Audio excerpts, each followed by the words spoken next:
Fairmont by default.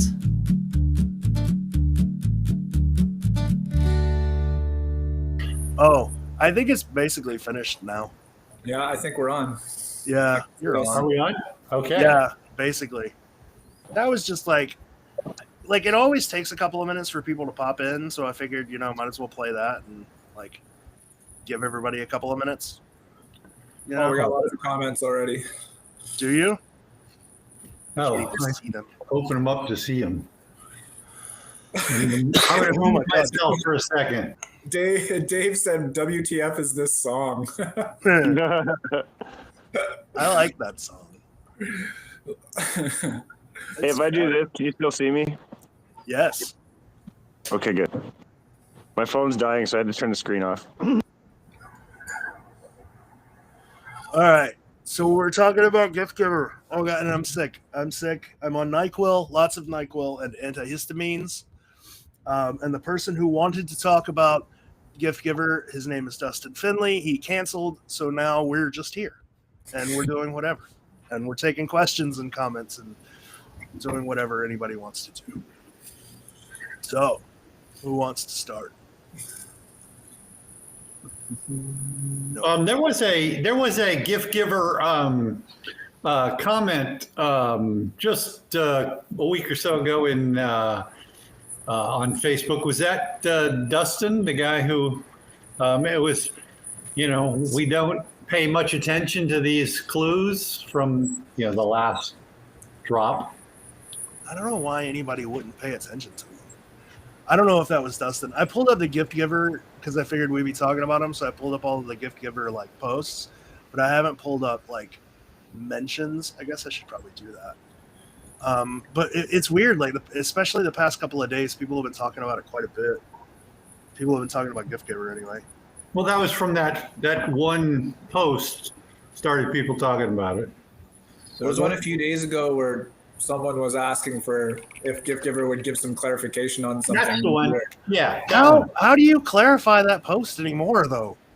It seems pretty clear. I don't understand. It's only clear if it verifies your theory. Yeah. And other than that, it's unclear and doesn't make any sense whatsoever.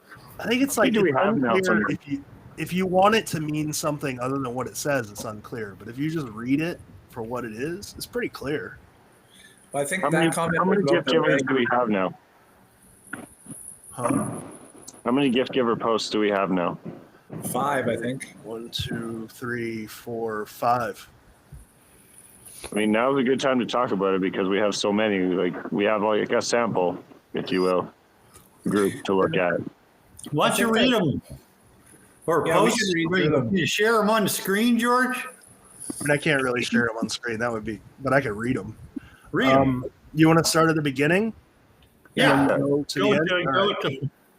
So the beginning says, the Secret's official nudge of 2021. Not too long ago, I was watching a film which featured whirling dervishes. In the scene, the Sufi has one hand pointed to the sky, accepting something from God, and one hand pointing to the earth, giving something back. For a brief second, I was reminded of the Roanoke painting. The painting seems to involve parallels, doesn't it? One side matching the other, but not exactly. Left hand accepting, right hand releasing. Why does the right hand have a string with nothing attached? Why is the left holding a watch? Should you add something to the right? Should you remove something from the left? Is it the reverse? How would you know? Maybe there are instructions in the painting, perhaps a plus and minus sign somewhere. Are you looking at these paintings correctly? Is anyone? I don't remember exactly what John and Byron were going for. Maybe you can help fill in the blanks. Merry Christmas. See you next year. Which is by far the most confusing of the posts. I mean, Roanoke and me is so.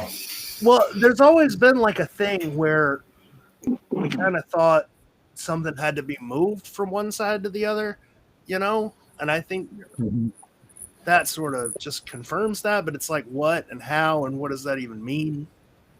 How does that work?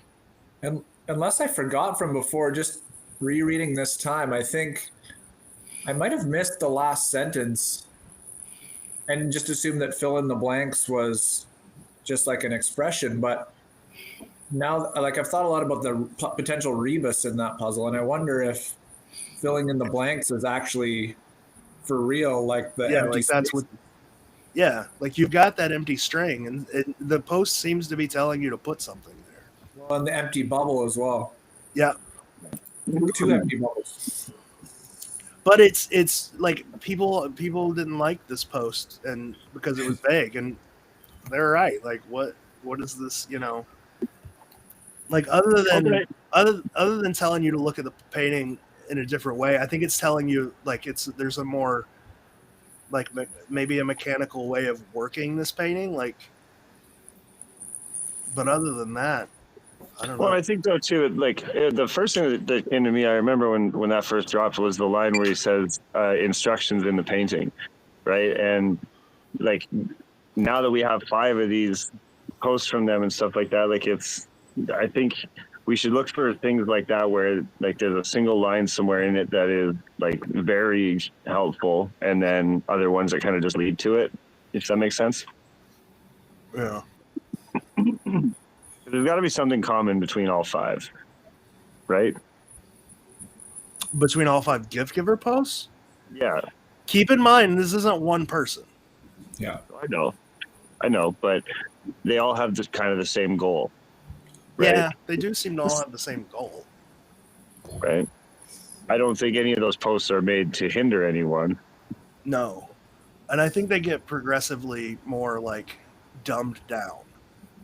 Like I feel like the first one was made in like a puzzly, confusing way, and then they sat back and they saw how the community responded to it, and they're like, "Okay, well, let's make this a little more simple.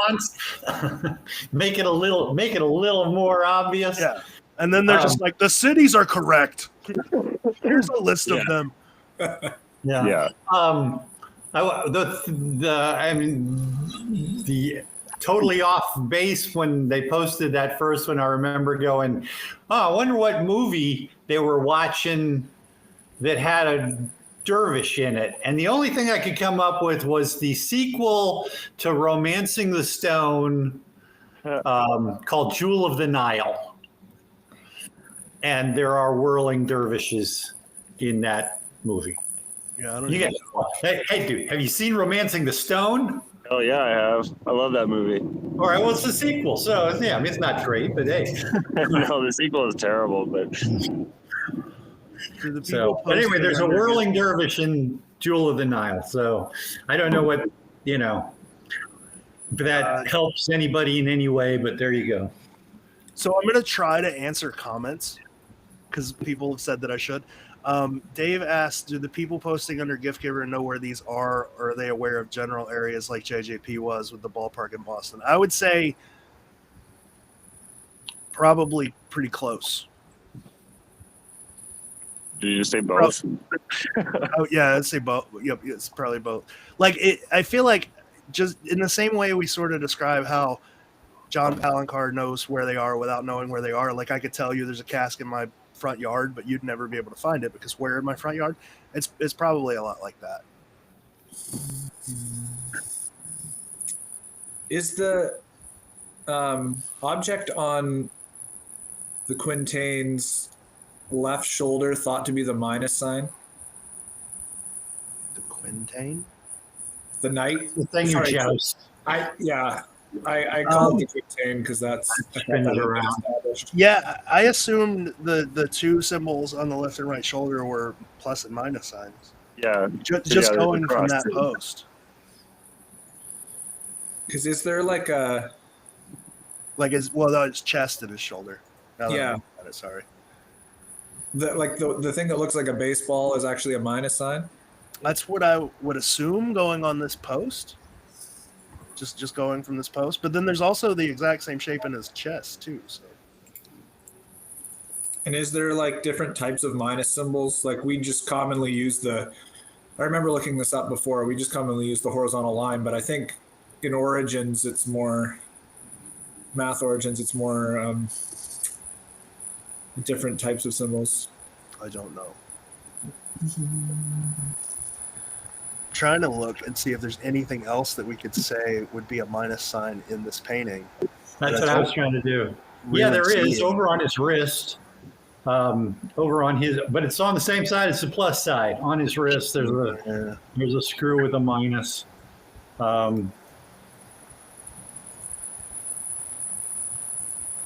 don't know.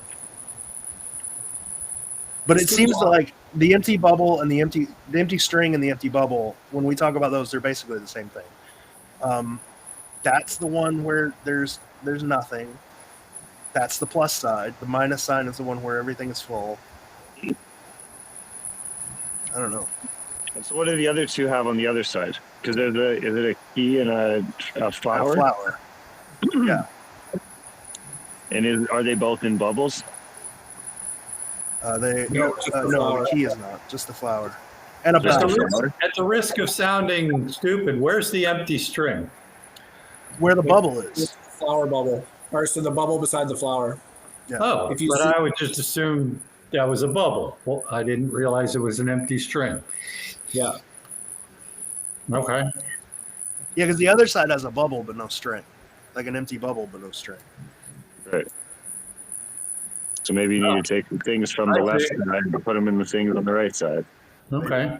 So I mean, so based on that, this might be the one where you actually, do Fold the some paper.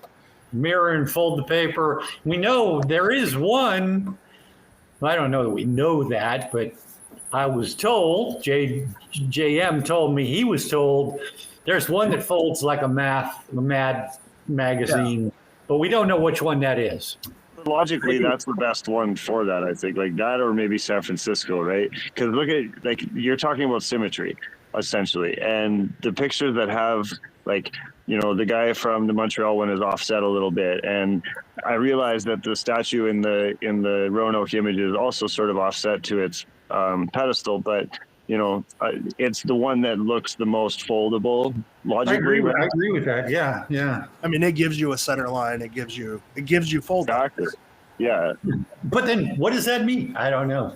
I don't know. There's been lots of work done on that. Lots of people have posted recreations of that image in every way possible. Yeah, and I've never seen one that made me go, oh, but I'm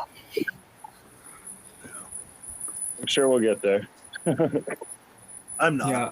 You're way more confident than I am.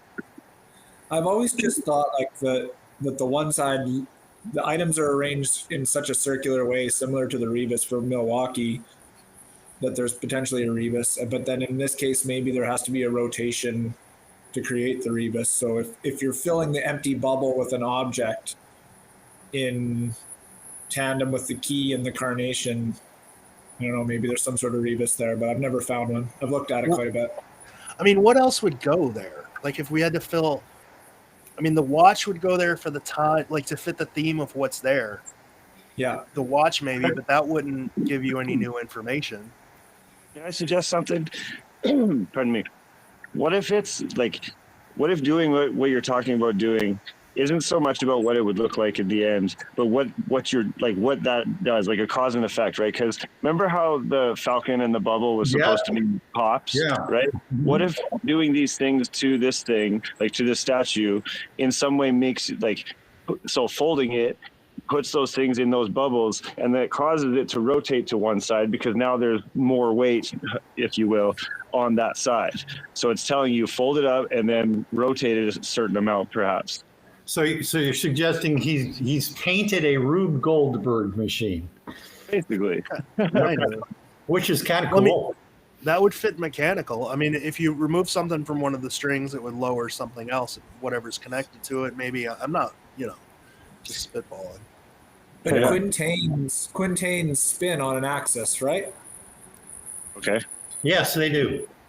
So and there's the whole the sport was, what was it called? Jousting? No, the specific one with quintains, tilting. I think tilting at the Tilting. ring. Yeah. Yeah. Oh, okay.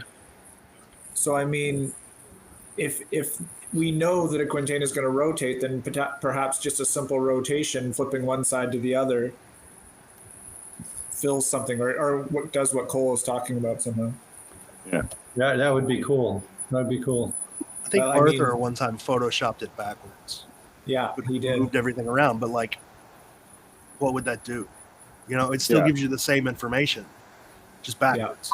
Well, well, now that thinking about it, I know in the background there's the arch window, and then there's a half arch on the right, and there's a half arch on the left. Maybe instead of folding them, you split it in the middle, and Make a tube out of it. one of them is also supposedly with the curved mirror thing. But I was thinking that would be New York, but never could figure that out. But I mean, if you did do that and make a tube out of the image and then look at it through a curved, like with a curved mirror, perhaps that would yield some sort of result. I actually think somebody did try that at one point, making it a tube. Right? But it was a outside tube. Maybe it should be an inside tube. Maybe. I don't know. So what was the second post that the GiftGiver gave us? All right. The second post was, it was the dumbed down post. Let me make sure I got my dates right. Yeah. I spoke with Mr. Ward recently about his goal for the 40th anniversary of The Secret. I didn't quite understand why he had been doing all of this. I didn't understand why this year was so special. Sickness. After speaking to him, I found his goal to be admirable, and I thought I would help him reach it. My favorite areas are areas that contain casks buried by my close friend Byron. Here are a list of my favorite areas in no particular order: San Francisco, California; Charleston, South Carolina; Dare County, North Carolina; Naples, Florida; Chicago, Illinois; St. Augustine, Florida; New Orleans, Louisiana; Houston, Texas; Montreal, Canada; Milwaukee, Wisconsin; Boston, Massachusetts; New York, New York. I hear Louisville, Kentucky is nice too. See you next year. That was the dumbed down version. Yeah. Like, here you go. And people still argued about that. We did throw Louisville in there. So I blame myself for Naples. Sorry. Oh, that was so obvious, but people started freaking out when they saw that. It's like, come on. Yeah, it was funny. I don't understand the Dare County. I don't understand why they didn't just say Roanoke. And if you're going to say Dare County, can you at least pick a friggin' borough for New York? Do you have to say New York? Please just say Brooklyn or Manhattan or Manhattan. Give us a What chance. does Dare County encompass? Too much area. Yeah, a lot. Roanoke, Kitty Hawk, Yeah. Level It Hills. opened up. Oh, the whole thing, all the way up to Yeah. Kitty Hawk. Okay. Yeah. Yeah.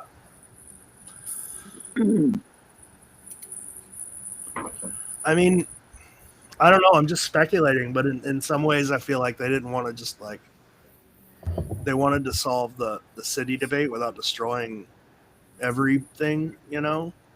But that's just speculation. Well, I think the glaring difference between the two is that the first one, if you will, was instructional, for lack of a better word. You know what I mean? Like it gave people something to work with for a while. Whereas the second one, it for the greater majority of the community, it was like, well, duh. You know what I mean? Yeah. Some of us got the jokes that was in there, and some of us didn't, and life went on, right? It was kind of cheeky. Yeah. Yeah. So far, neither of these have been helpful, especially to older members. I feel like the first one, older members were like, yeah, we were already doing that anyway. Yeah. They're working with, the mechanics of that puzzle. And the second one, we're like, duh, we already know all of this. Yeah. So what was the third one then? The third one. In order for an artist to get a message across, the art must have a subject as well as other elements which give that subject context. For instance, if an artist wanted to illustrate a pea, he could simply paint a green sphere. But how would you know it's a pea and not a simple green circle? Perhaps the artist could add a spoon as context, which begs the question, what is the most important part of that message, the subject or the context? Merry Christmas. Which I kind of feel like is just telling us to there's elements of this painting that only matter to illustrate other elements, right? Not everything is a clue. Right. Or it's there to describe the clue, or It's weird that confirm the there's clue. two messages directly about Roanoke. Yeah, that is, unless there's P's elsewhere, we've totally missed. Well, but I think in like the question in that thing was what's more important, essentially the pea or the spoon, right? The subject or the context. And in the context of the rest of that post, the spoon is the most important part, right? Because it's what identifies the pea as what we assume is a pea, right? Well, okay. So to your point, But in the context of the puzzle, yeah, in the context of the puzzle, the spoon is less important. But in the context of I get what you're saying. dick. So I don't know. I think that one holds more value than the second one does. That's for sure. I do too. I definitely think it's more helpful for them to point out like some of the stuff that you're focusing on is just context for the important shit, Yeah. and it doesn't all have to mean something. You know, like the spoon doesn't have to be a road or whatever. Oh. Let me ask you this. Do you think the second one was done in response to the way people responded to the first one? Yes. Like, do you think they were like, you ungrateful cretins, you get nothing this year? Well, I really think it was like when they started doing this, it was like, okay, let's just be cheeky and give little subtle hints.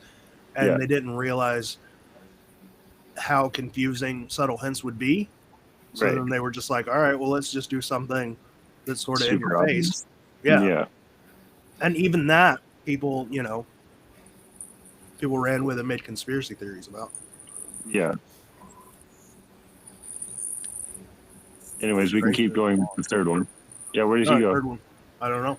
You've grown a second head, Cole. Yeah, I have. Yeah. That's my. Oh, this one's long, and I'm sick. Okay. Happy holidays, everyone. Back in '82, some iconic stuff went down. Thriller dropped, EC hit the screens, and the most popular computer was the IBM PC, boasting 64K of RAM and a display capability of 16 colors. Photoshop was still 10 years away. Scanners and color printing were all but non-existent. Want to send an email? Yeah, right. Now, when it came to crafting the secret, imagine this. A Polaroid and a fax machine were the high-tech tools of the trade. Byron snapped grainy, out-of-focus pictures of important things, sent them to John, who then sketched them out and faxed them back. It was a game of clear communication, sometimes requiring bold and basic drawings to make sure they were both on the same page. I'm saying all this because I'm hoping to keep you all grounded. Generally, before Christmas, I log into this account and read some of the posts on these groups. I admire a lot of people's creativity, but I wonder exactly what treasure hunt they are working on. Is it Byron's or their own? I see a lot of paintings superimposed over maps or land masses when such things would have been impossible when this book was made. If they couldn't envision you ever having the technology to do that, why would they include it in their treasure hunt? I see posts where people are trying to match super up-close details from a photograph of John's paintings to, say, a tree or a road. Why would John put details that small in his paintings if he never imagined you would be able to see the actual painting? Why would he put something smaller than Byron could see in a fax? There are things you know about this puzzle. You know about the Chicago fence post. You know about the terminal tower. You know about home plate. These are all big, obvious things. You know Byron's mind when working on these puzzles because you have seen his hints. You can wax poetic about all the connections you can make to High Poster 3 because of Byron. You know they are just wooden posts. You know M and B were just composers. You know octave is a proper noun. So here's the deal. What you know is direct, so why assume the rest is so indirect? Especially when Byron and John had no clue you'd ever know any of it. They didn't picture you seeing their work. John never imagined you would see his paintings. Byron never imagined you would see his hints. Yet there they are, simple and direct. You're going to be very upset when you find out that a bunch of the most overthought lines in this poem are just a sign. Now, what you don't know is that the whole treasure hunt from brainstorming to execution took just a year, not a decade of planning, just one solid year. This project was very compartmentalized. Most of you would assume out of necessity, but that's not why. It wasn't about secrecy. It was because everyone had a job. Ben snapped pics, Ben snapped pics, Joellen sculpted, Sean and Ted did their Fairfolk thing, and Byron and Sean crafted the treasure hunt. Each to their own job, no overlap. We all met once for dinner, except Overton for some reason. And while the National Lampoon guys were very funny, it was clear this project had two teams, Byron and John and everyone else. Hope this year's treated you well. Be kind to one another and keep the magic alive in this nook. It's a place I never thought could exist, and I hope it sticks around. Keep loving and working on Byron's treasure hunt or your own, whichever tickles your fancy. Oh, right, I'm supposed to give you a nudge. Think like Byron. Take a piece of paper and make a few columns. Start going through the book from start through the verse and find lists or frequent similar things. Start putting those in their respective columns. Include things you know, like months and coordinates. See if you can find a pattern. All that information has to be there for a reason, right? Organize it. That might help. To unpack there. Which I feel like everybody zoned in on the columns and ignored the rest of that. Yeah. Or the rest of that's just as important as the columns. There's a lot of information there. Yeah. Did we say the gift giver was 2 people or No, it's 2 more? It's 2 people? No, it's 2 people. There are 2 people.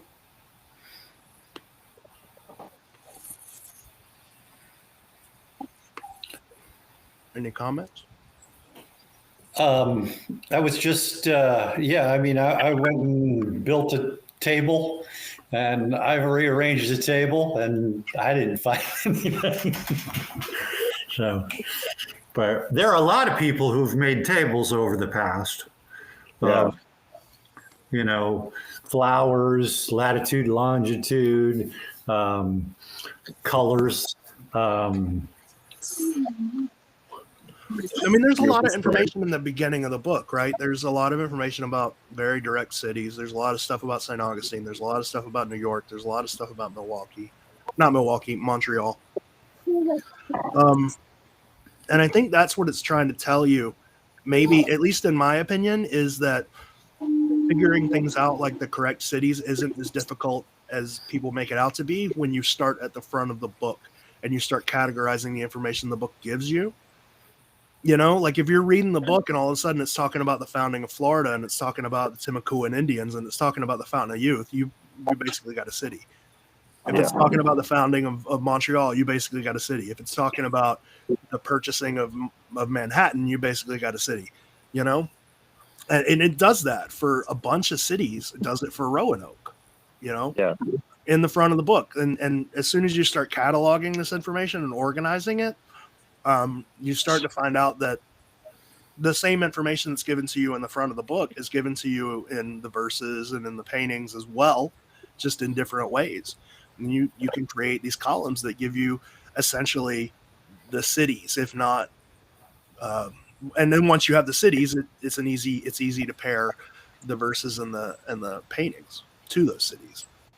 That's what I figured this was doing, as well as telling you stop overthinking things in a microcosmic sort of way too. Like the post itself is sort of a history, right?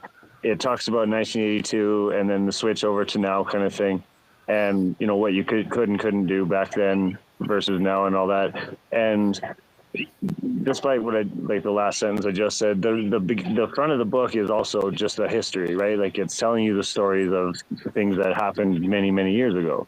Right. And then kind of how it switched to now where the, man got greedy and wanted all the jewels. So the fair folk went and hid them all. Right. Yeah. And the other thing is, okay, so and this is where some of the gift giver confusion comes in for me, is that the first post we were talking about, we're saying, hey, let's manipulate the image. Let's add stuff to this side. Let's make a Rube Goldberg machine. And this gift giver post says, hey, there's no Photoshop technology available. They didn't assume you'd be able to do hippies. So why are you bothering to do that? I don't. You Well, know what I mean? I think that the mental mechanics that you have to do what we described earlier with that I'll call it a machine. I mean, you could basically do back then. I don't think, like, obviously photoshopping and all that kind of stuff you couldn't have, and so they're saying don't bother trying to use that stuff because they wouldn't have known you to have it, right? Right. But like, you can, with enough what's the word I'm looking for, like visualization, really. Yeah, like imagination. we did it, and we all saw the same thing essentially in our minds, and you can imagine what you have to do, right, or what the result would be. Yeah, it's suggesting these puzzles should be solved with the same resources that they had when they created them. You don't need anything you didn't have at the time in the 80s to solve them. For me, the question is, like, I've always felt with it that tables are helpful because he doesn't give us everything in every painting, in every verse. And if you create a table, it allows you to fill in some blanks. But the bigger question is, does doing this, will doing this give us anything that we don't already have? That's what you never know with these clues, or is just organizing them just gets us what we already know. Here's Is the anything question still there? here's the question that I have when I'm reading these is, are these meant for us, the four of us, like specifically? Like, let's say there are really two groups of secret hunters. There are the people who are like in it hardcore, who know all the history, who know all, and then there are the kind of newbies. And are these hints for us? Like, would categorizing all of this stuff help us?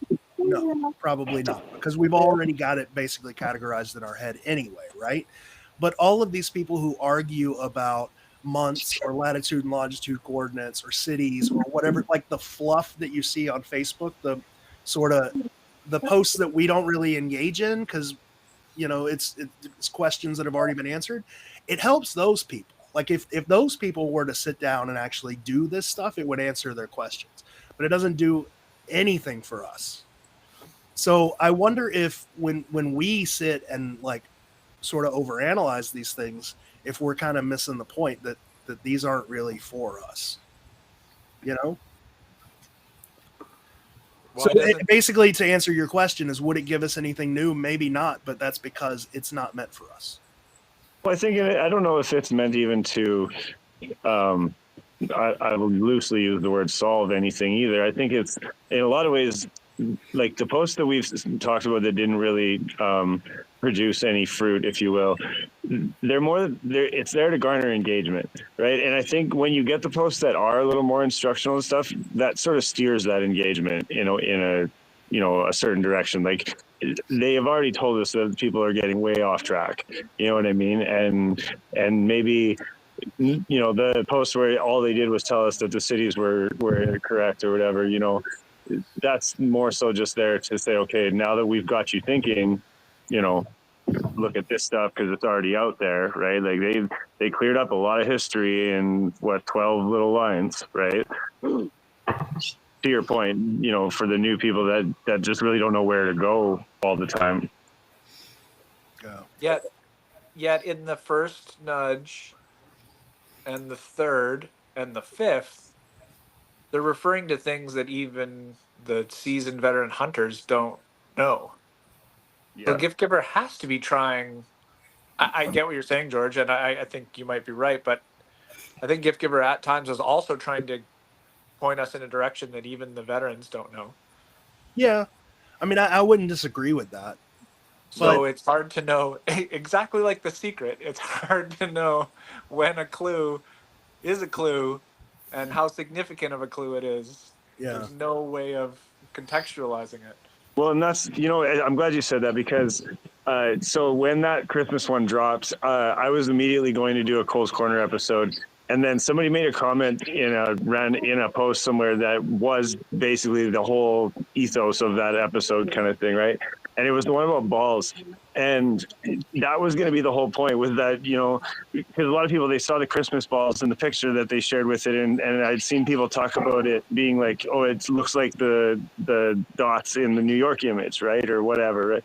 And people were theorizing all around that. And, you know, and like I was thinking, maybe they're just balls. Right. And that was going to be my whole point. But somebody just said that in a comment somewhere. I don't even remember his name or nothing. But I just was like, that's already out there now. You know what I mean? So I didn't end up doing it. But I thought they represented columns, and they were just Christmas themed that's fair.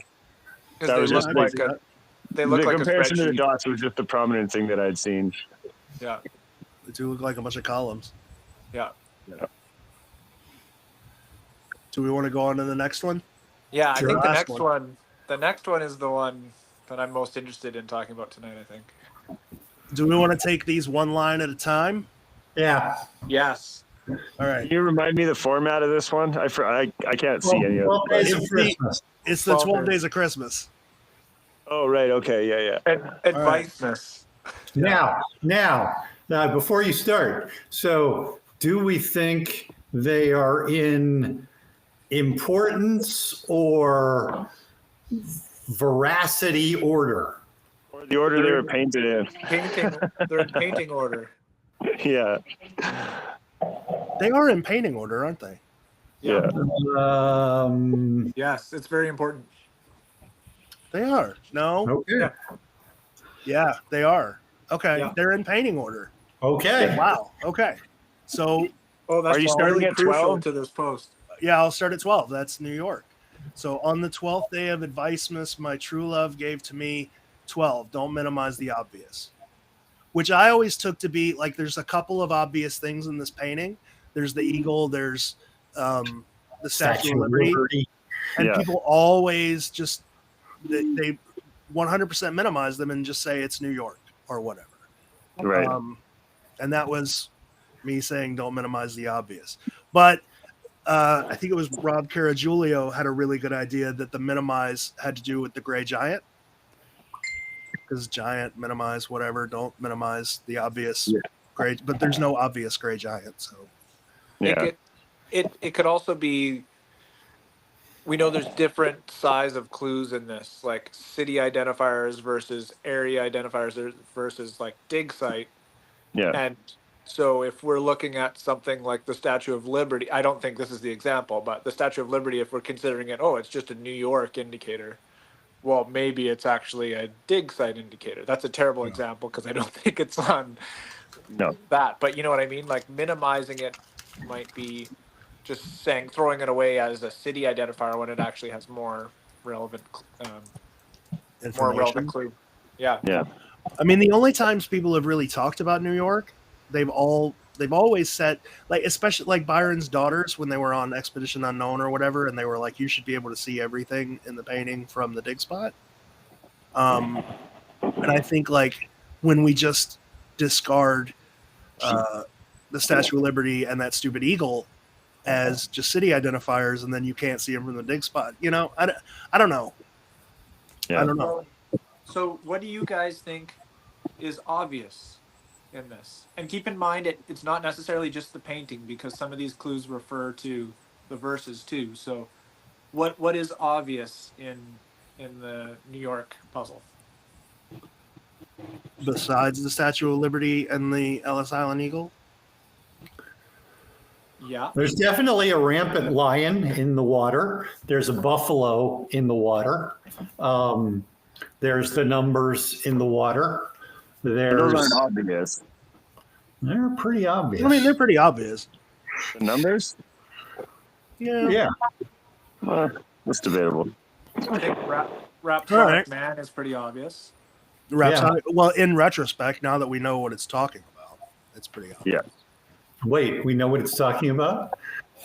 Well, because of the Japanese hints, we basically know. I mean, we had a pretty good idea who it was talking about before, but now it's pretty confirmed. Yeah.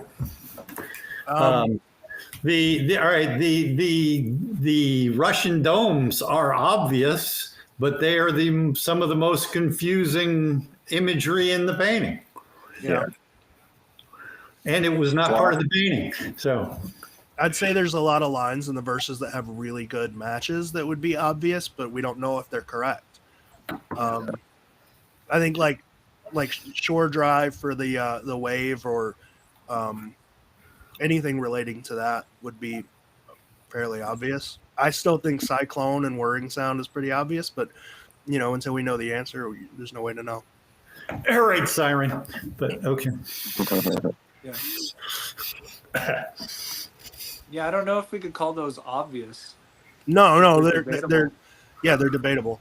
I think the only thing that if you show just a man on the street in New York this painting in verse, the only things that are going to be obvious are the Statue of Liberty and perhaps the Ellis Island Eagle, depending on how much they know about New York. The Statue of Liberty is definitely obvious. Yeah. So what would it mean to not minimize it? I don't know. Maybe just to not put it on a shelf as this is telling you New York. To make it more maybe not central, but make it more relevant to your ideas. Was there was some theory? Is there like a Liberty Street or something in Manhattan? I've seen some theories over the years that took the use of liberty further than it just being the Statue of Liberty. I'm the wrong person to ask about New York, man. Yeah. I don't know a Liberty Street in New York. That doesn't mean there isn't one. Yeah. Google Maps is your friend. So Yeah, I mean there probably is one. of course, like Cleveland, that could now be MLK Boulevard somewhere. So Yeah. Second line. 11 kooky conspiracies, which is Boston. I mean, I think that's pretty straightforward. yeah. Timing wise, too, it came out at a time when there was a lot of heated exchanges going on about whether it was actually found under home plate and all that stuff. Well, there's still people who say it wasn't found yet. Yeah. I think there's an entire wiki that's dedicated to that. Yeah, so that's straight up what that's pointing at. There's no, I mean, Yeah. Like, you can go to 10. Skipping kooky conspiracies. 10 Lions in Lake Park, which is the second time that's been mentioned. And are there 10? Is the number relevant? How many bridges are there? There's 8. no, 10 is the image. Yeah, but how many lines are there in Lake Park? 8. 8. There's 8. Okay. Yeah. So that's the second time that's been brought up. Yeah. GiftGiver post and in that evening with Josh Gates or whatever. Yeah, buddy. Who said, what did he say? Josh Gage said, when was I the closest to a cask? And he was told. I don't remember the exact wording. Oh, okay. And that one bugs me because we talk all the time about like JJP is a very capable artist, and there's a lot of things in these paintings that are very like one-to-one and exact replicas. And then now we have to take that her face is representing the lion, and I see the resemblance. Well, I don't think it's her face. I think it's the black outline of her cloak next to her face is the outline of the lion face. Where? Just so like the left hand side of her left hand side of her face. Do you see where the cloak sort of juts out in the direction she's looking in sort of a weird way, and it has like eyebrows and whiskers and shit? I'm thinking that's what that is, the outline of the lion's face, like a silhouette. Yeah, I'm not saying it's the greatest thing in the world, but I'm just saying it's problematic because when we accept something like that, we often say to people, well, that could be anything. You can make that resemble anything. It's not exact. But we kind of know that there's a line in here, and it's certainly not exact. Yeah. So it just opens up a whole can of worms for image matches. like I know the only reason that I say that it's a silhouette is because I know it's not the lady's face, because the lady is a model, and the lady is painted as the model. You know, like it's, and that silhouette doesn't make any sense other than being the lion's face. Like it doesn't.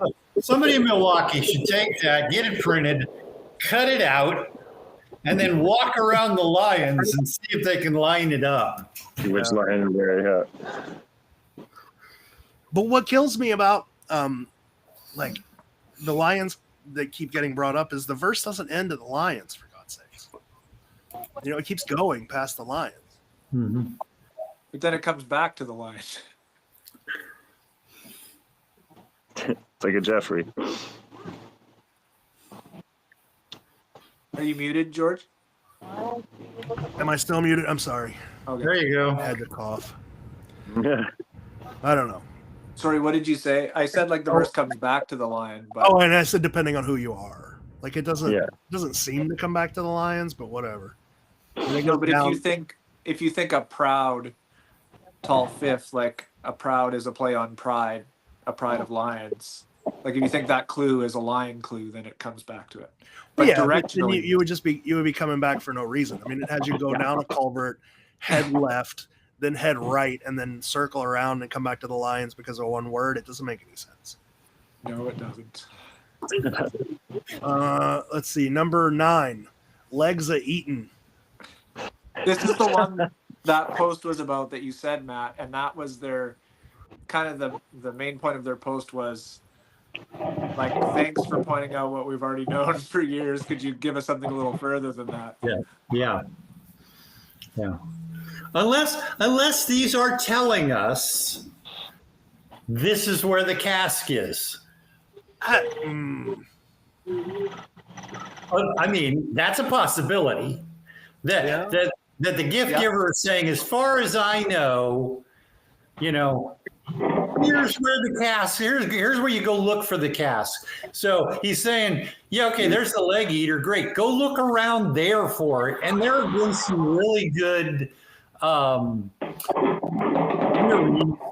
that say near in the yard of that thing, near the trefoil and the leg eater, there was a yard. Yeah, I don't know if it's still there. And if it's a good position to dig out, yeah. I'm one of those guys. Okay. Well, then, Like then maybe he's saying, here's the spots. Yeah. that would make sense for some of them. Not all of them. Which one would it? Yeah, not that's make true. I sense mean, for? the one about Boston, but we already know where Boston was. Yeah. So. So what was the next one? 8 is Boston. What did he say for that one? No, Houston. 8 is Or Houston, right? trains a tootin'. Yeah, Yeah. absolutely. Like that whole puzzle is train themed. Yeah. And I mean, that would make, like, if we were looking at where to dig, that could also fit there too. Yeah, I mean, what is your task? That's What was the task? Was it the book say? A little digging is your task. Yeah. Take your task to the 982. That's Yeah. the Chris Woodford special right there. Yeah. Yeah. Then 7 is out of place shadow. Yeah. What Which is the New heck Orleans. is that? Yeah, that's weird. You know, And- I felt kind of vindicated on this one a little bit because I've always looked at New Orleans and people have considered New Orleans to be sort of mechanical in that it's like you have to rotate the painting around a little bit with the numbers and whatnot, which makes sense. And New Orleans, in these numbers in this painting, one has a shadow for no particular reason. And that's the number 11. The number 11 is shaded in all the way around it in a way that none of these other numbers are. 11 just happened to be the middle of 21. Like, what? Why is that shadow so out of place? Why do none of the other numbers have that shadow? Is that really a shadow or is that a background? I mean, Well, I mean, Like like, shading. Did you I see mean, it in person, George? you can have letters can have shadows. You know. Well, but other things in that area would have to have the same kind of shadows. in context of art, I don't know how else to describe that than a shadow. Did you look at it Yeah. in person, George? I have not seen that one. Oh, right. That one's not at John's. Well, I mean, it's there. I just haven't seen it. Oh, you haven't seen it in person. Okay. I'm curious if the 11 is shadowed on the original painting. I don't know. All right. So what I took this to be is if you look at the painting, the shadows starting at the top of the image come down. You know, like the arch has a shadow. Okay. The light's up here, and if you look at the mask, the light's coming from below. Yeah. That's what I took it to mean. I didn't. I see what you're saying about the 11 has a darker spot behind it, but to me, the mask has a shadow that is shining the wrong direction, especially if the light's coming down from above. I mean, not really. I mean, the sleeve also has that.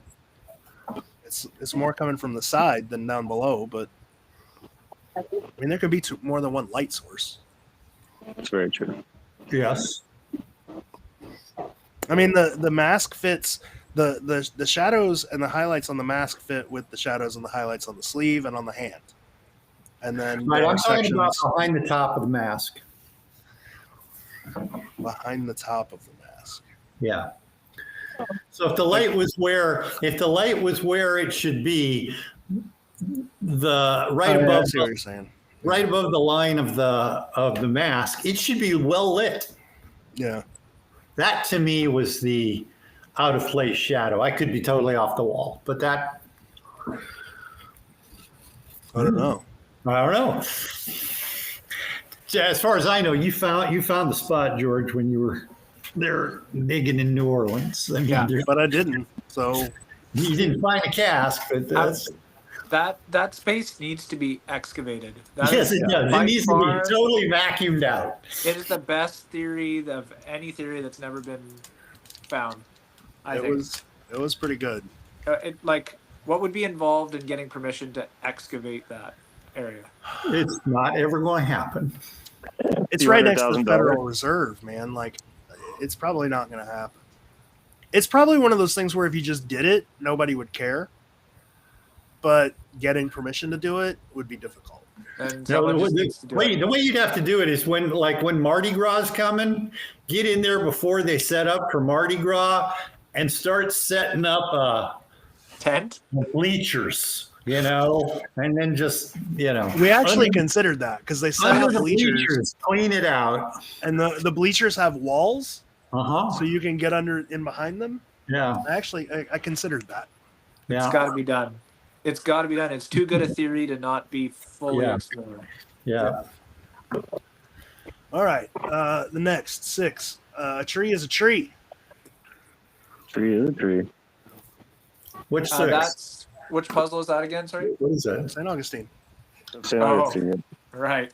Yeah. A tree is a tree. That's One the of these base days, of the George, whole you got to thing. go dig my spot. I don't think that's going to happen anytime. Well, I did. It's not ever. there. The Fountain of Youth is not going to let anyone dig at all ever. Well, technically, guarantee you that. Technically, Technically, they don't give a shit. It ain't going to happen. So, which tree do you think this is referring to? The one in the verse or the one in the image? I think it's the same. I think the Same? one in the image is the one Yeah, in the that's verse. kind of what I was thinking too. So, okay. Any thoughts on the weird placement of that tree in the image? If that is the tree and it is just a tree? What do you mean weird placement? Well, in the corner in the distance behind some sort of really strange icebergy looking rock. Well, I mean, there's a big ass rock in St. Augustine that's 6 feet tall that looks just like that rock, and it had a tree right behind it in the exact same place as that tree, but the tree fell down. And I've dug the shit out of that, and I can't find anything. So,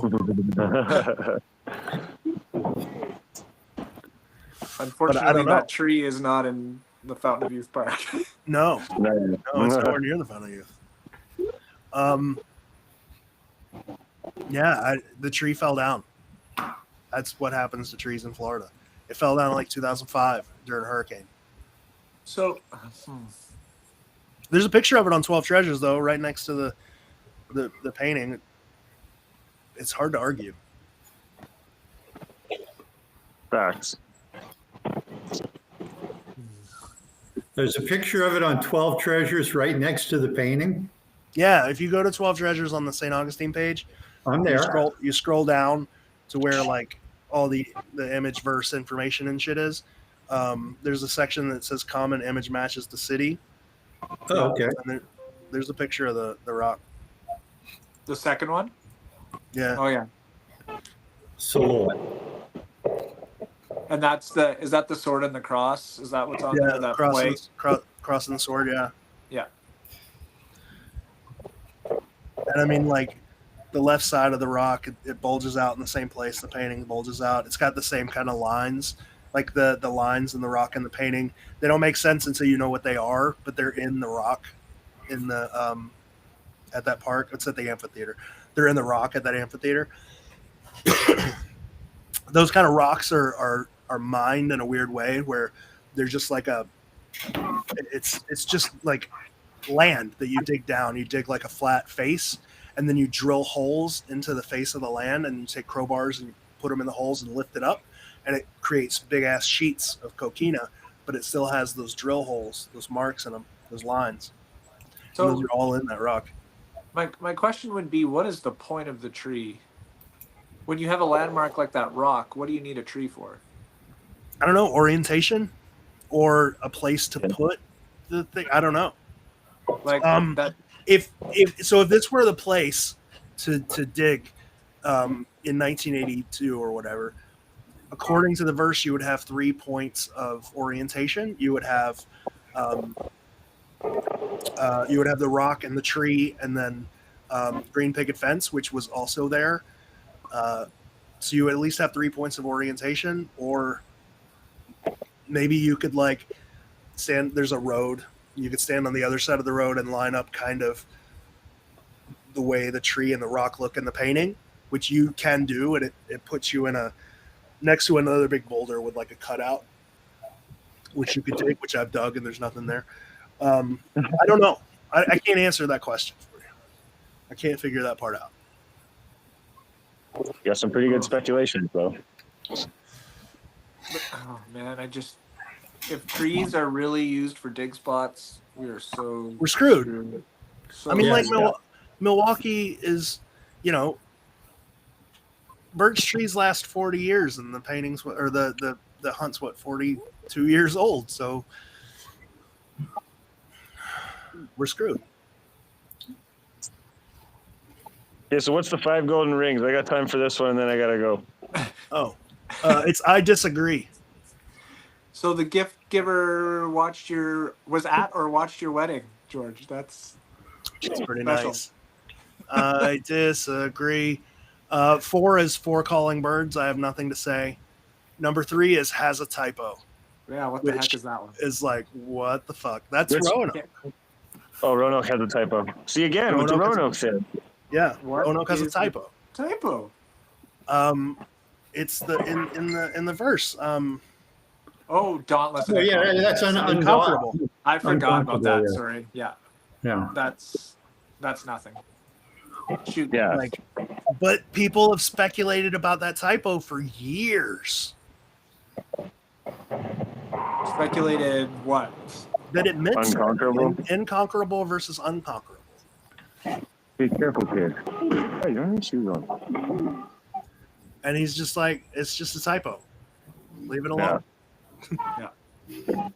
Yeah, I gotta go now. My dog is calling for me. Bye. But I'll watch the rest of this later. Stay cool, guys. Good talking to you guys. And All then right, we can talk about him now. All right. yeah. Number two is Play with the Wings, Yeah. which is Charleston. Yeah. which makes sense given like many years ago, Kit said something about the wings, either putting the wings together or using a mirror on the wings or something. This is the only other one where I could see like folding it in a certain way would make a design, or doing some sort of image manipulation. Because there's a lot of like not symmetry, but like the designs on the left wing seems to flow into the design on the right, but it skips because of the fairy. Do you know, like if you could erase the fairy and bring those two things together, it would almost make a design. I don't know. Or maybe it's what you need to find isn't even on the wings, but if you folded the image somehow with the wings, it would reveal something else somewhere else in the painting or something. But then again, the wings aren't like, it's not like Roanoke. It's not straight up and down. There are no fold lines for you to follow. So do you do it like, do you use her body? If so, you cut off part of a wing. Do you use the center point of the wings to fold? Like, what do you use as the center line to fold? Well, there are the big dots, in each section of the wing, and you could line up the big dots. But then there's differences in the wings, and maybe that would highlight the differences once you've lined up the big dots. Yeah. I looked into this a while back, but I think the spots on a butterfly, they're called eyes, right? Yes. Yeah, because the verse refers to eyes, like seen here by eyes of old. And there's kind of a lot of weird stuff going on with eyes in this painting. So I always wondered if the spots, there was something about the spots on the butterfly being eyes that you could play with or manipulate to get information. I don't know. This one just confuses me. Yeah. I mean, like, for it to be basically the same thing that Kit said years and years and years ago, and for people to have focused on that for so many years and not come up with really anything, I think we're just screwed. Honestly, I think we're just screwed. Again, like the Roanoke one and this one, they're clearly trying to tell us like there's a clue in the painting that you haven't found. Yeah. It means there is potentially still new information that no one has found yet. Who knows what that would lead to? It's hard to believe with as many years and as many people that have played with this stuff, but it's possible that no one has found it yet. Yeah. I mean, it's obvious that no one's found it yet if they're talking about it, but will we? Like, you're in a situation, like, is it a situation where you just have to get inside John or Byron's head, know exactly what they're thinking to be able to figure this out, and we just can't do that? I don't know. Yeah. I'm just sick and on a lot of Nyquil, so I have no idea. Sometimes that can be inspiring. And then the last one is, and a hotel in a rose tree. That was nice. That was nice. All right, so that's two different sources saying the Fairmont Hotel is important. Yeah. Done. Yeah. I mean, Well, what more do you want? I'm not saying no, but like, importance is relative. The terminal tower in Cleveland is important. Only to get We didn't have two different sources saying, "Ooh, look at the terminal tower." I don't get that argument, because I hear that argument a lot, and I know it's not the argument you're trying to make, but I'm going to piggyback off of that, because I hear people say, "Oh, the Fairmont's important. It's just telling you San Francisco," but it's not the same thing. You know, it's not. I just mean, because if you're walking the verse, Fairmont is part of it. It just doesn't necessarily mean that it's buried at the Fairmont. Then how do you get around? How do you get around? You have to have the Fairmont clue to find the cask. Oh, they found the cask. Oh, he must have found the Fairmont clue. Yeah. it's difficult. That's not Well, he must have passed by the Fairmont, because you can always come at a cast from a different direction. The only reason you have to find the Fairmont clue is because it's friggin' right behind the cask. I mean, I'm not going to go so far as to say it was buried there, but I would bet much money on it's right around there. well, you could say must have found the clue, not as in you must have found it in order to solve it, but like, oh, he solved it. I bet he must have found that Fairmont clue. That would have helped. That would have helped a lot.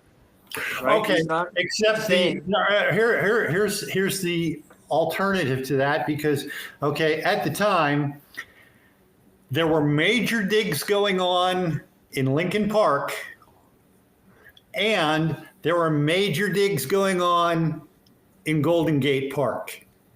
Okay. Absolutely, we were searching those two places, and hey, they found the cask. He didn't say Lincoln Park, Golden Gate Park. He said, "Oh, you must have found the Fairmont clue." Yeah, I think that's an important thing. Head striking, the what? I think that's important for people to know. Like he did know that they were filming in Lincoln Park. They were filming in Golden Gate Park at the time. Yes, like around not at the time, but around the time. We had just gotten permission and dug 8 some holes in Lincoln Park. So without any prompting, they found the cask. Oh, he must have found the Fairmont. Meaning, you guys are all wrong. This guy must have found the Fairmont clue. No. Yeah, but so if the Fairmont clue was the primary clue in the painting, then that quote makes sense. But if like Byron's verse gets you to the actual dig spot in an approximate location to the Fairmont, whoever's speaking based off of that knowledge, who's not Byron, might have been thinking, well, I know that the Fairmont logo was the crucial piece of information in the painting. So therefore, the person who found it must have found the Fairmont clue. Because we had identified the F as the Fairmont, not me, but people had put on Quest for Treasure. That sure looks a lot like the F for Fairmont. Yeah. And nobody could do anything with that. But it's really the Stanford Court verse clue that knocks that out of the park, right? When you put those two together, it is like, right? So Stonewall if Byron door, said to JJP, yeah. you need to put this, I want you to put this Fairmont Hotel logo in your painting. And JJP knew that was the clincher clue for the painting. Then I'm not saying it wasn't at the Fairmont. I'm just saying it is theoretically possible that for the person who just has knowledge of the painting, it's possible for them to say, "Oh, if they got to the actual spot, then they must have found the Fairmont clue." I think the thing that I have a problem with is people who are like, yeah, the Fairmont's important, but it's just part of a path. Because if you take what you just said about Stanford Court, Fairmont clue, like I think we can all agree on, even if we question every other part of the verse, we can all agree on Sounds from the Sky being SFO, KSFO. We can all agree on Stanford Court. We can all agree on the Fairmont logo, and that's halfway through the verse. We can all basically agree on Stonewall's door. So the first half of the verse takes you one city block. Less than one city block, really, like half a city block, and then you have another half of a verse to go. It's illogical to think that other half of the verse takes you more than a city block. Yeah, across town. Yeah, it can't take you across town. I don't think it's across town. I'm just saying in a 2-3 block radius of Fairmont, I think is all fair game. I'm 100% with you. Yeah. Yeah. I mean, as long as you're like, if you hit Stanford Court and you take a left down, is it Powell? Take a left down Powell towards the water. Anything down there is fair game within like a 1 or 2 city blocks. And I think that was the main goal of the video, like telling people we've eliminated these planters. Keep going. You know, like go down, see if anything else fits, see if you can figure something out.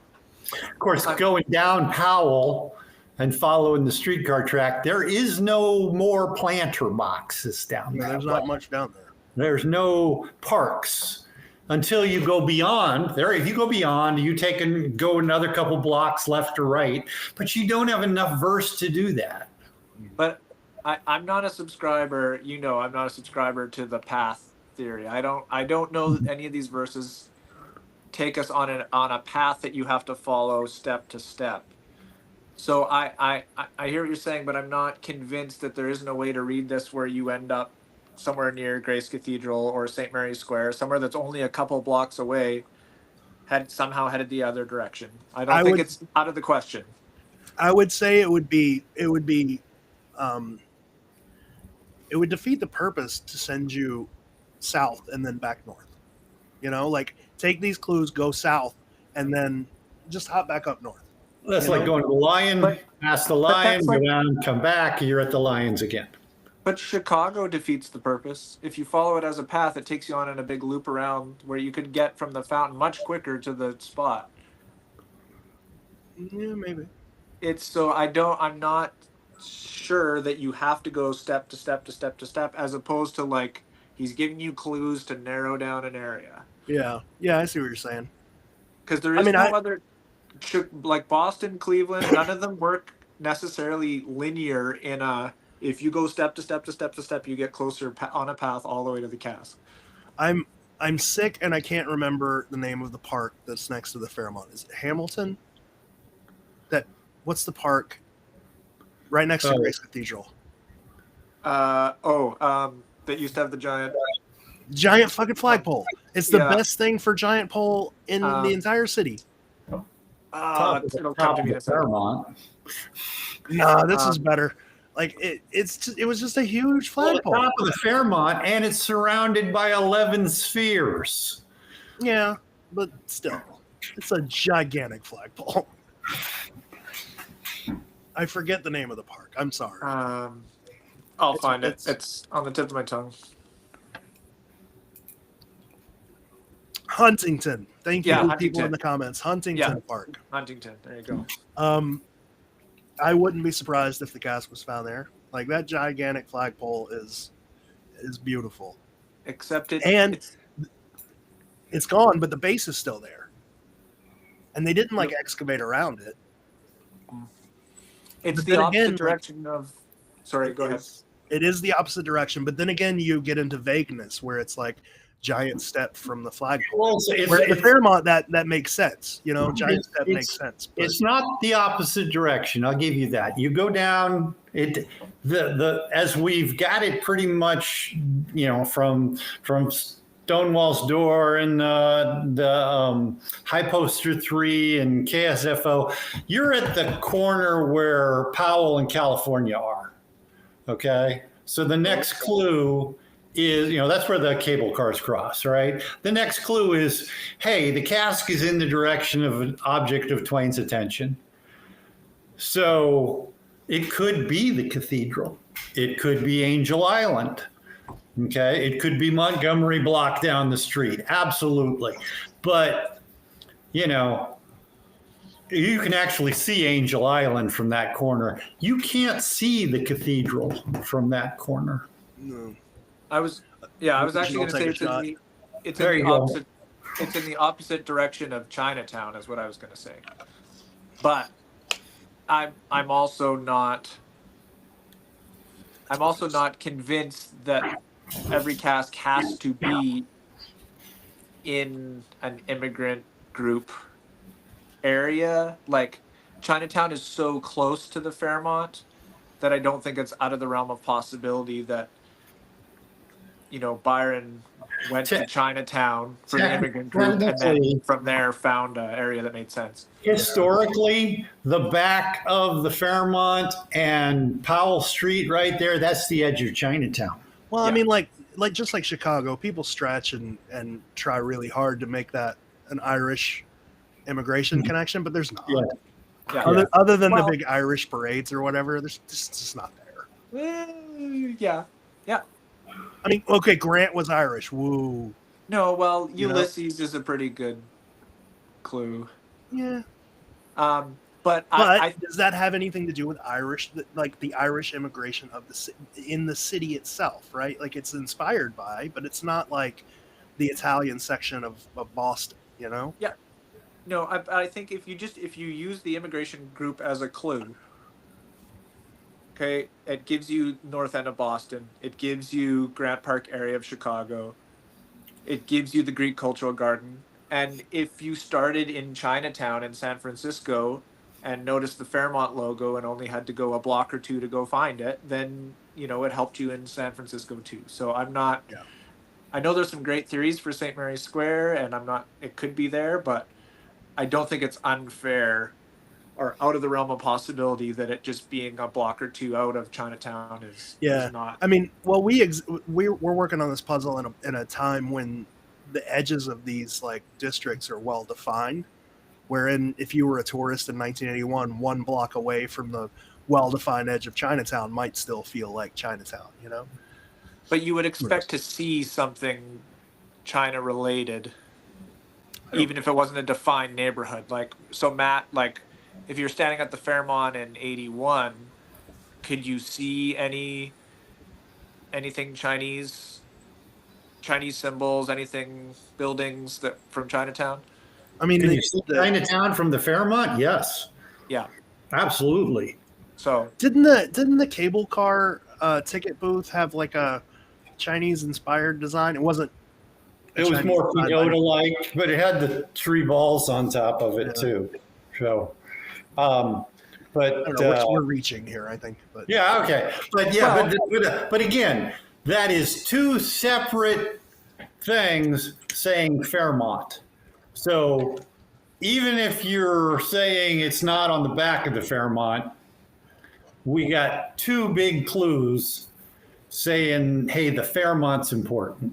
yeah, it's enough that, I mean, for years I was a big fan of Aquatic Park for the area because there was a lot of convincing clues, and I think now it's pretty irrefutable that it's nowhere near there.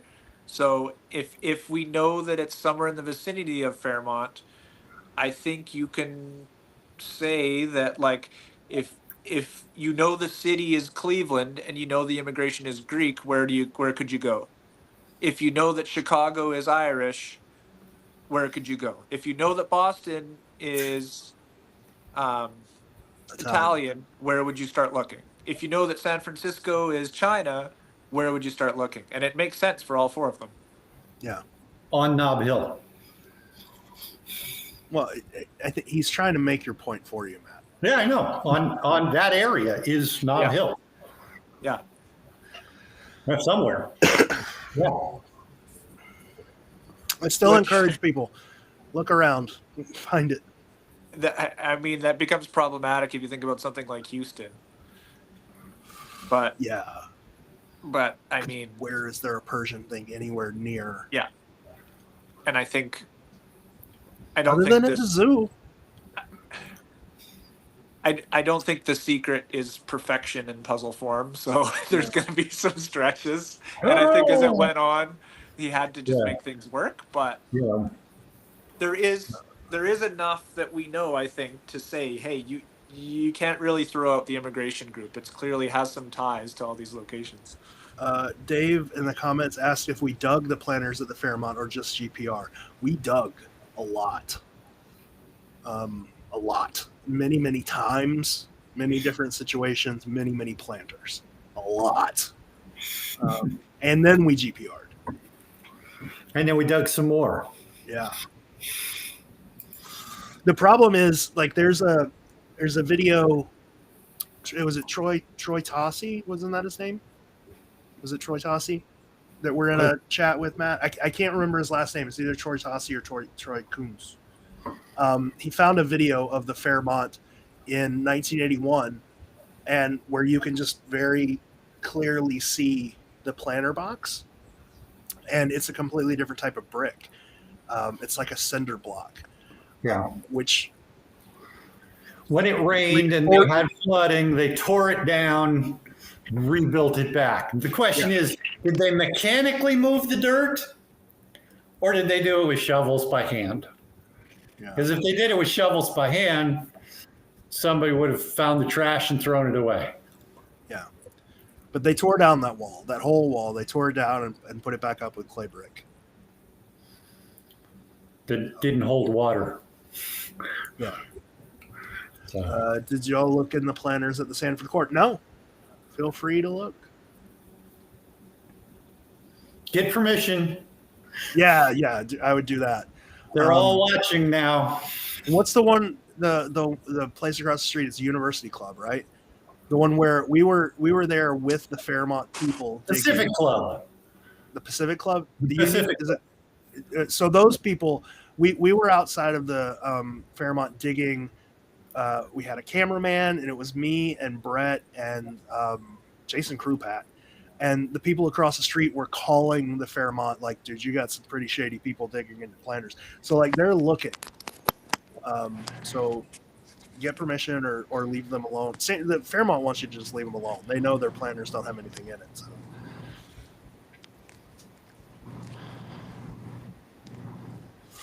But anyway, I think that's it for our gift givers. That's it. What would you have the gift giver tell us next? I don't think they're gonna. I think that last one was it. I don't think there's gonna be one this year. What? There has to be. I really don't. I mean, like, so we didn't finish that post. So the rest of the post was, that should be enough for a while. Thank you to both the moderators and the community for letting me join you for a while. Most of you are such fun and creative people. I really enjoy seeing all of the Secret Santa posts. Byron would have loved that. He really would be proud of the secret community. Have a Merry Christmas, Happy Holiday Season, which seems to me like a goodbye. I really like the fact that they put the most of you are such fun and creative people. But that, like, I don't, none of the other ones have ever been signed off like that. So when I read that, I was like, all right, so we're done now. No, I don't know that for sure, but no, can't be. Please don't let that happen. I mean, well, like, have these posts done anything but bring just kind of bullshit? Like, I feel like the goal for these was to unify people and clear things up and get people moving in the same path, but it hasn't. Like, well, you can't be, quote, playful and you know, sneaky if you're trying to clear stuff up, you know. So if that's what they were aiming for, they should look at the community and go, you know, you put out anything that is not, you know, explicit, you're going to have 14 different people reading it 14 different ways. so this question has been asked a bunch in the comments, and I didn't think it was, I thought people knew this, but some dude named King Cast has said, I'm sorry, I'm confused. Who is this person giving the clues? So the gift giver is two people who have, for the past couple of years, seems like taking turns posting on Facebook, just giving out clues. And they're people who we've promised to never give out their names, but they're integral in the creation of the book. Like, they're people who know things. And I feel like the point of it was to get people on the right track, and it didn't work. I don't know. Yeah. So if the specific posts didn't work, would they consider making a post, like a B post related to a previous post? What do you mean? Well, like the first one. Like clarifying it? Well, yeah, like you gave us a big hint to look at something very specific, and we all failed. Can you give us a hint about why we failed, or say some of you were close, you're on the right track, keep looking, or? I don't know. Or even, you told us the cities were right. Are our verses right? That would be a good one. How would they know?